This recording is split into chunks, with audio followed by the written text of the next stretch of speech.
Videonu izleyen herkesten bir xahişim var. Videoya sona kadar bakın. Verdiğim tövsiyədən yararlanın. Şəxsən özüm sınavdan çıxartmışam və çox gözəl nəticəsini görmüşəm. Halal xoşunuz olsun. Amma videoya sona kadar bakın və sonunda verdiğim bir suala fikrinizi şərhdə bildirin. Bu çox önəmlidir. Şəxsən mənim üçün elə sizə də maraqlı olacaq. Mütləq. Cavabları şərh bölməsində gözləyirəm. Uğurlar. Həyatda sənə pislik eləmiş bütün insanları bağışlamalısan. Bəli, bəli. Əgər özün yaxşı olmaq istəyirsənsə, uğur qazanmaq istəyirsənsə, sənə pislik eləmiş bütün insanları bağışlamalısan. İndi izah edeyim nə? Bax, biri sizə pislik, dost, qohum, iş yoldaşı, fərqi yoxdur. Siz istər-istəməz o adamı gücləndirirsiniz. Bütün gün onu düşünməklə istər-istəməz sizdə bax belə əsəb, nifrət, kin, öfkə bu kimi duyğular əmələ gəlir və bu getdikcə şiddətlənir. Onun isə bunlardan heç xəbəri yoxdur, öz həyatını xoşbəxt yaşayır. Sən o insanı düşündükcə bu fikirlər sənin bütün titreşimini salır aşağı. Aşağı tezlikdə, aşağı frekansda titreşirsən, negatif olan duyğuları, hissləri və hadisələri çəkirsən özünə.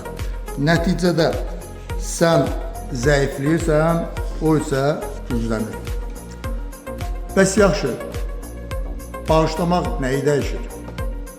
Bağışlamaq onu dəyişir ki, sən bu adamla bunu unudursan, bu münasibəti, baş verənləri bağışlayırsan, bu o demək deyil ki, sən o adamla təzədən mehriban olursan, təzədən yəni ki, onunla görüş filan yox.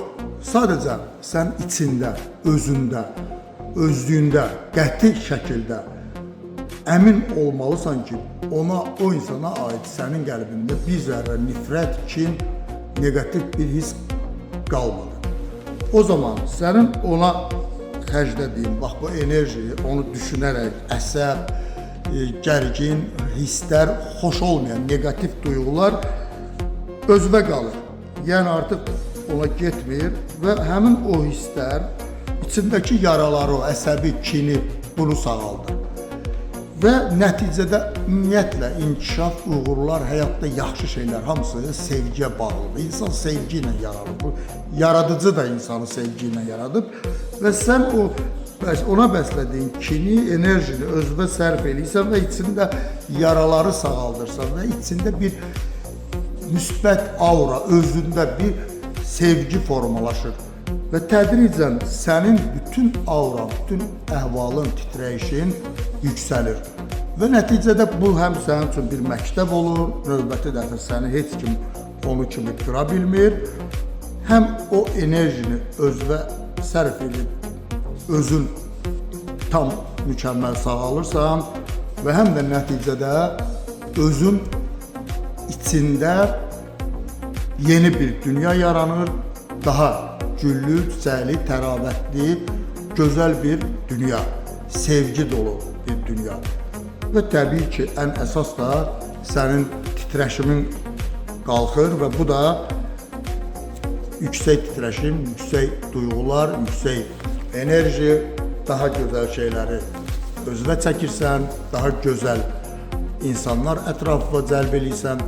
Yəni bir sözlə yeni bir ortam, yeni bir ab-hava, yeni bir mühit yaranır.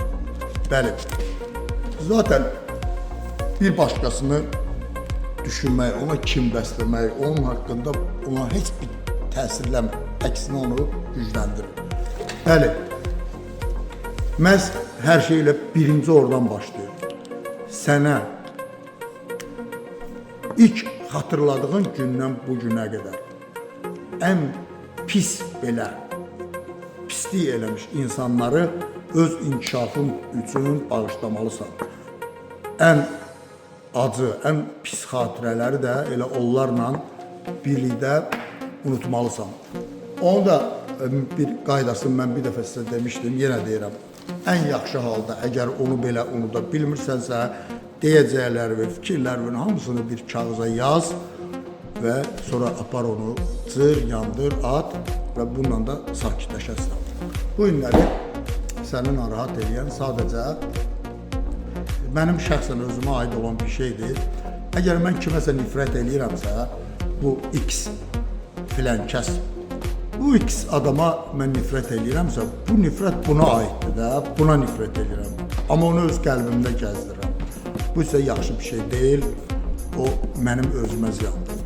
Belə, bəli, həyatda sizə haqsızlıq eləmiş, pislik eləmiş hər bir şəxsi həmən elə bu gün, bu dəqiqə bağışlayın ki, qəlbiniz sevgi ocağına, sevgi yuvasına çevrilir. Sonda kiçik bir əlavə eləmək istəyirəm və həm də sizə bir sualım olacaq. Hər birimizin yadındadır, 8 noyabrda gecə cənab prezident çıxdı efirdə, elan elədi ki, Şuşa artıq bizdədir. Səhəri günü hamımız döküldük küçələrə. Həmin gün hər kəs bir-birinin ayağını tapdalayırdı, kim kimin üstünə çıxırdı, amma heç kimdən incimirdi. Heç kimin xətrinə dəymirdi. Hamı qucaqlaşırdı, sevinclə, fərəhlə. Əslində biz tarixən belə bu qədər mehriban bir xalq olmuşuq. Amma son zamanlar hər birimiz müşahidə edirik ki, bizim xalqın, millətin içinə çox fikir ayrılıqları salıblar. Bu məhz həmin qələbə günü mən bir neçə küslü olduğum insanlarla qeyri-ixtiyari olaraq belə görüşdük, yəni heç nə olmamış kimi barışdıq. Çünki bu bizim ümumilli sevincimiz idi. Hər kəs bilir ki, bir damın altında tək ailə ilə xoşbəxt olmaq mümkün deyil.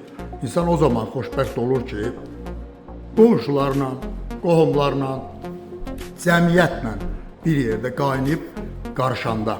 Çünki biz axı insanı isə başqa canlılardan fərqləndirən şey sosiallığıdır. İnsan sosial varlıqdır. Sadəcə sizə sual vermək istəyirəm. Bir Azərbaycanlı olaraq, niyə biz bir-birimizə qarşı soyumuşuq? Niyə aramızda sanki bir sərin bir meh əsir? Hiss eləmisiniz yoxsa yox? Amma əvvəllər bu belə olmuyor.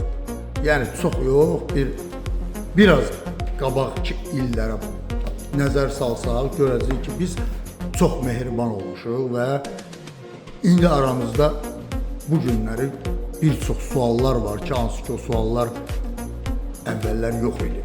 Bizi bölən, parçalayan sualları kim atıb ortaya? Ümumiyyətlə, niyə belə olmuşuq?